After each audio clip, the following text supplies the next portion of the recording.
주도 섹터 공략 먼저 해보도록 하겠습니다.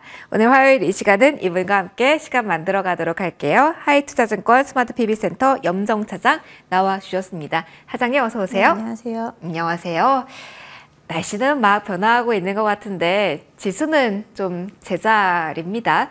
왜 이렇게 같은 모습인지, 그리고 조금은 방향성을 결정할 만한 요인 먼저 있는지 여기서부터 출발해 볼게요. 네, 지수 같은 경우에는 조금 이제 박스권 내에서 움직임에서 벗어나지 못하고 있는 상황입니다. 어제 미국이 이제 휴장이었기 때문에 오늘은 전반적인 매크로적인 부분 사실은 좀 찾아보기는 어렵고 섹터별로 또는 종목별로 개별적인 모멘텀 플레이가 이루어지고 있는 상황이고요. 외국인 앞서서도 기관 수급 말씀하셨는데 최근에는 외국인 수급 쪽보다는 기관 수급에 대한 영향이 종목에 더 크게 나타나고 있는 상황입니다. 그만큼 이제 5월 들어 또는 지난주부터 외국인들의 수급 방향성이 조금은 좀 부재해 있다는 상황이고요. 그리고 이번 주 31일 그제 금요일이죠. 미국의 4월 개인 소비 지출 지표가 발표됩니다. 관련해서는 이제 5월을 지나면서 이제 마지막 이제 관련된 경제 지표이기 때문에 이에 대한 부분 체크를 하기 위해서 지수 박스권 관망세, 그리고 미국 같은 경우에도 지난주 금요일까지 계속해서 사상 최고치를 경신한 거에 대한 다른 지수에 대한 부담감은 분명히 있을 겁니다. 오늘 장이 열리겠지만 이에 대한 부분이 추가적인 상승이 좀 불가능하다라고 하면 이번 주에도 미국의 영향을 받으면서 박스권 장세는 이어지지 않을까라고 예상해 보고 있습니다. 그러면 차장님, 매크로적인 이슈가 당분간 큰 변수로 작용을 하기보다는 수급적인 영향력을 종목별로 크게 받는다라고 생각하고 전략자도 괜찮은 걸까요? 네, 상황 자체가 지금은 어제 같은 경우에도 반도체주가 조금은 좀 예상 밖의 흐름을 좀 나타내긴 했습니다만, 네. 장 막판에 전반적인 흐름보다는 지금은 좀 사이드에 있는 섹터가 조금 더 강하게 움직이는 모습을 좀 나타내고 있고, 전반적으로는 섹터 전반적인 동반된 움직임보다는 종목별 움직임이 조금 더 큰 장세이지 않나, 조금 사실 대응하기가 어려운 오늘 시장인 것 같다라고 좀 생각하고 있습니다.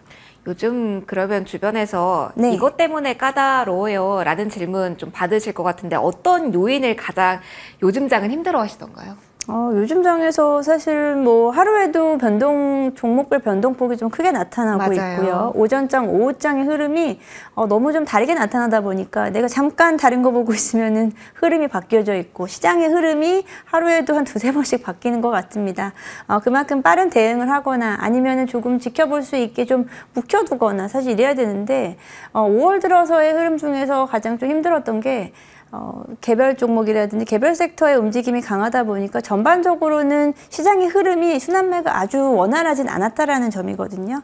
그러다 보니까 조금 갇혀있는 구간에서 좀 답답한 흐름이 좀 나타난다라고 말씀들을 하십니다.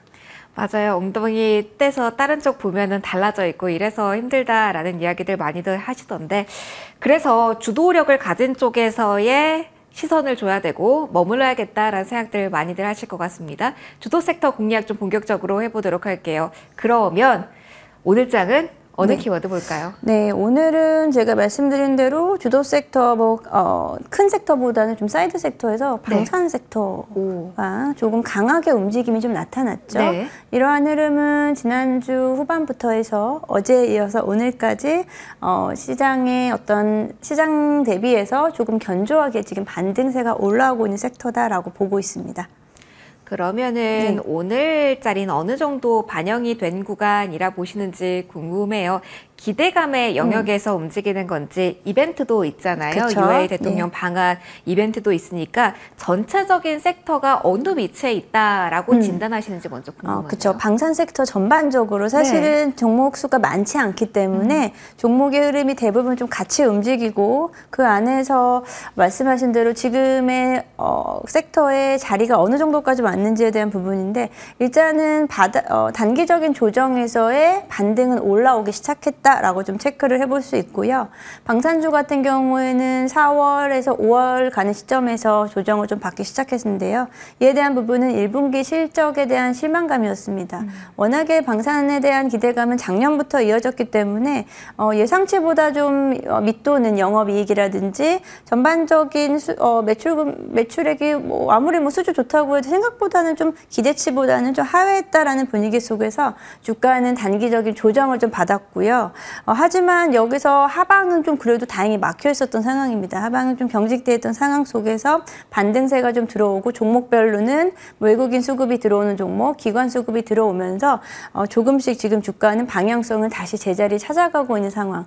지금 뭐 위치로 말한다면은 지금 한 무릎 정도 올라오지 않나라고 생각을 하고 있습니다. 무릎이면은 많은 분들이 매수하기 괜찮은 구간이라는 생각을 많이 하실 것 같은데 이게 항상 헷갈리더라고요. 사장님, 저희 방산 쪽에 대한 종목이 다른 결과도 좀 많이 맞물리잖아요. 네. 지금 상황에서는 뭐 우주항공이라든가 미래동력에 대한 이야기 말고 딱 숫자가 찍히면서 수주에 반영이 되니까 이쪽만 바라봐야 되는 게 지금 공략 포인트가 될까요? 앞서 말씀하신 대로 지금 아랍에미리트 대통령 네. 방한도 이루어지고 있기 때문에 여기서의 당연히 기대감도 더해질 수 있겠지만 지금 방산주 같은 경우에는 좀 긴 호흡으로 보신다라고 하면 결국은 수치다라고 좀 볼 수 있고요. 실적과 수주, 물론 이 수주와 실적, 매출액이요. 같은 그 방향성을 가져가지만 그 중간중간에 약간 갭이 생길 수는 있어요. 그에 대한 부분은 뒤에 또 설명을 해드리도록 하겠습니다. 그러면은 저희 종목을 좀 듣고 거기서부터 조금 더 풀어가 보도록 하겠습니다.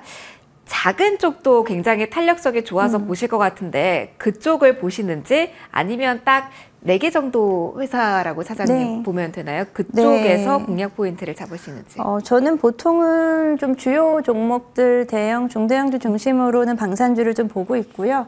사실 작은 종목으로 좀 빠르게 변동성을 가져갈 수도 있겠지만 결국은 주도주들 위주로 시장이 가기 마련이고요. 주도센터 저희가 네. 공략하고 있으니까요. 그리고 훨씬 더 그게 좀 안정적인 좋은 수익률을 가져갔던 것 같습니다. 특히나 방산주 같은 경우에는.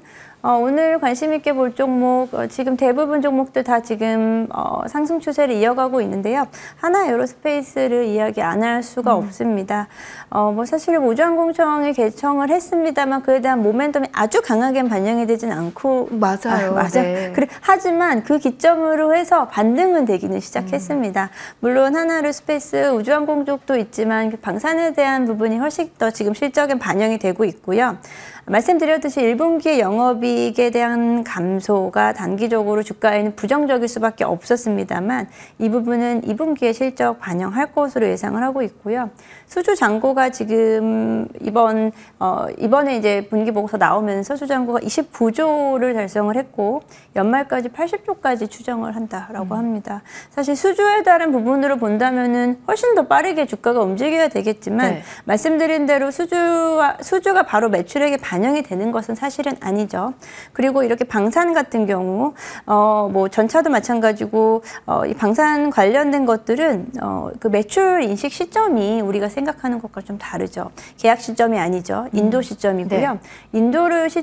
인도가 됐다고 해서 바로 또 매출이 반영되는 게 아니더라고요. 그래서 분기마다 약간의 좀 오차가 생길 수가 있어요. 그게 1분기에 나타났던 현상이다라고 좀 보시면 될 것 같고요.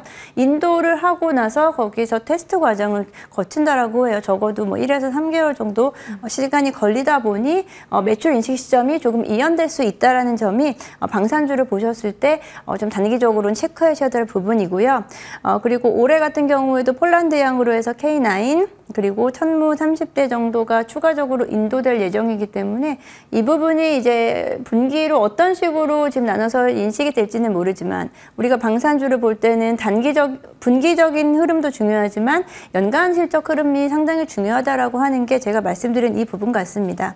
그리고 하나에어로스페이스 뭐 폴란드 쪽 아니고 루마니아 쪽에 대한 우리 방산업체들의 기대감도 계약 체결에 대한 기대감 커지고 있는 상황이기 때문에 지금 시점에서는 다시 한번 방산주가 시장의 관심을 좀 받기 시작한다라고 좀 생각하고요. 네. 오늘은 좀 이제 상승세가 좀 유지가 되고 있죠. 좀처럼 쉽게 빠지지는 않고 있는 상황인데요. 여기서 뭐 단기적으로 비중을 한 번에 실으시는 전략은 조금은 좀 지양을 하시고 부담스러울 수 있고요. 지금 가격에서 저는 뭐 20에서 22만 원 사이 정도 선에서의 분할 매수로 조금씩 움직임을 보시면서 접근하시면 좋을 것 같습니다. 다만 네. 보시는 기간 자체는 좀 길어야 되는지도 궁금하고 연말까지도 열어놔야 된다라는 관점이신지도 궁금하고요. 1분기 영업이익 측면에서 봤을 때 이게 폴란드 분이 반영이 네. 안 돼서 더 타격이 유독 컸던 거죠? 네, 폴란드 분도 그렇고 뭐 마찬가지로 현대 로템도 마찬가지였어요. 1분기에 실적 그 인도 분에 대한 부분 지연도 있었고 그에 대한 실적이 1분기에 잡히지 않았다라는 건데 두 종목 모두 다 이제 폴란드형 쪽으로 해서는 2분기 실적으로 일부 반영이 될 수 있을 거기 때문에 실적에 대한 기대감으로 가져가기엔 사실은 이제 실적 발표도 7월까지 가져가야 되기 때문에 조금은 또 우리는 또 길게 느껴지죠. 네. 예. 그에 대한 부분을 고려를 하셔가지고 만약에 이 방산 쪽을 접근을 하신다라고 하면은 지금 다시 반기 조정해서 신호를 주고 있네라는 부분을 인식을 하셨다라고 하면은 관심을 있게 가져가 보시고 나는 한 2월 실적이 나오는 한 7월 정도까지 끌고 갈 수 있다라고 하시는 분들은 지금부터는 조금씩 모아가시면서 지금 오늘은 어제 오늘 방산주 강했기 때문에 단기적으로 너무 한 번에 담지는 마시고요. 분명히 또 조정이 단기적으로 올 수 있습니다. 그런 기회를 이용하셔가지고요. 최대한 좀 평단을 낮춰가면서 한 짧게는 2분기 실적에 대한 기대감으로 아니면은 계속 괜찮다라고 하면은 뭐 쭉 연간으로 가져가서 좋겠는데 워낙에 최근에 시장은 정말 하루가 다르게 어렵습니다. 어렵기 때문에 저는 최근에는 그냥 최대한 수익 난다라고 하면은 빠른 차익 실현하시고 순환매 활용하셔라라고 말씀을 좀 드리는 편입니다. 또 한 번 포인트는 순환매 언급을 해주셨습니다. 사장님 정말 어제가 어제 아닌 것 같고 오늘이 오늘 아닌 것 같고 오전이 오전 아닌 것 같고 맞아요. 오후가 오후 아닌 요즘 그런 것 같습니다. 챙기자. 그러면서 저희도 사장님과 이 시간 함께하면서 AS 잘 네. 챙겨드리도록 할게요. 그럼 바로 궁금하네요. 네. HL 만도 챙겨야 되나요?가 질문일 것 같아요. 한 번 네네네네. 추천 이후에 장대 한번 뽑았습니다. 네. 그리고 더 갈만도 했는데 잘 모르겠습니다. 어떻게 보시는지요? HL만도 같은 경우에는 일단은 저는 조금 더 추세적인 부분을 가져갈 수 있다라고 좀 생각을 하고 있습니다. 요거는? 네. 요건 더? 네네네. HL만도 물론 뭐 어제 같은 경우에 상승폭이 좀 부담스럽긴 합니다만 보유하고 계신 분들은 조금 더 지켜보셔도 좋을 것 같고요. 그렇다고 해서 뭐 자동차 섹터가 전반적으로 좋은 상황 속에서 동반 상승은 좀 아니었었죠. 네. 개별 종목에 대한 저평가에 대한 국면에서 지금 오르고 있다라고 좀 생각하고 있고요. 아직까지는 조금 더 여력은 남아 있다라고 좀 보고 있기 때문에 보유하고 계셨던 분들은 조금 더 지켜가 보시는 게 좋을 것 같습니다. 가장 큰 요인은 아직까지 덜 올랐다. 저평가 네, 영향. 맞습니다. 이렇게. HL만도가 지금 두 차례에 걸쳐서 상승을 이어갔습니다. 최근 5월 들어서 4월 말부터 움직임이 한번 크게 움직였고 어제 같은 경우에도 추가 상승이 이루어졌는데요. 계속해서 HL만도에 대한 리포트 확인을 해보면은 많이 빠져있는 많이 저평가되어 있는 네. 국면이다라고 보고 있기 때문에 HL만도 같은 경우에는 좀 북미향이라든지 인도 시장에 대한 가능성 말씀을 드렸기 때문에 자동차 섹터가 좀 강하게 또 올라올 때는 추가 상승은 더 가능할 것이다라고 좀 보고 있습니다. 조금 더 이야기 해주셨습니다. AS는 항상 꼼꼼하게 해드릴게요. 자, 오늘은 방산에 대한 이야기를 주제로 가져와 주셨고요. 하나 에어로스페이스에 대해서 깊이 있는 이야기까지 함께 나눠봤습니다. 오늘 여기서 마무리 짓도록 할게요. 하이투자증권 스마트 PB센터 염정 차장과 시간 만들어봤습니다. 차장님 고맙습니다. 네, 감사합니다.